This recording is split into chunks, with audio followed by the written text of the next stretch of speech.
I want to come back to that story you were just sharing about the scholarship disbursements. Previously they were taking cash in backpacks. They had no idea what was going to happen. It really sounds like Decaf solved a financial issue, but it also sounds like it solved a security and a safety issue. It sounds like it would be very unsafe to be traveling with that amount of cash across borders into territory that maybe people haven't traveled to before. Can you tell us a little bit more about that? Yeah, so that is the standard way of doing cash payments. This is not just for scholarship payments, this is for humanitarian aid, this is for any type of cash disbursement, even payments for employees in really difficult regions. And we're seeing this in lots of use cases.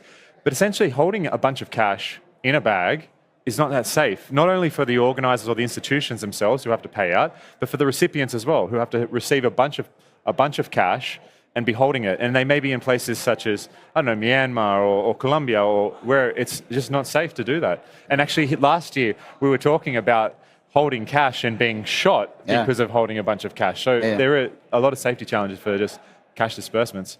I also think the world's in a crazy place right now. We can recognize the fact that there's a lot of volatility.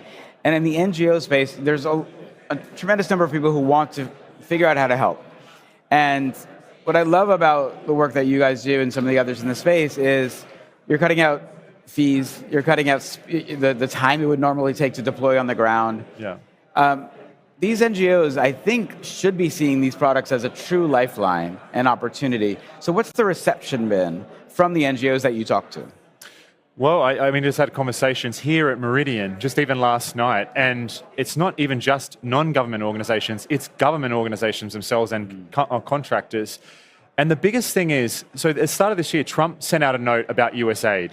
They were upset about two things: the lack of transparency for payments that go overseas, and then the inefficiencies in what's required to keep that transparency and to keep the auditing happening, and then also just challenges with money and people skimming things off when you have 1 million intermediaries, especially when you're dealing with cash, which is invisible essentially once it releases from their hand. Yeah. And so these two problems, transparency and lack of efficiency, or lack of transparency, lack of efficiency, are really what's being solved with this tool of blockchain and stablecoins. And so the reception has just been, from a practical point of view, look, we don't have a choice anymore. We have to look at this as a form of innovation. This is going to happen. We can stick our heads in the sand and protect this traditional banking system and cash delivery system all we want.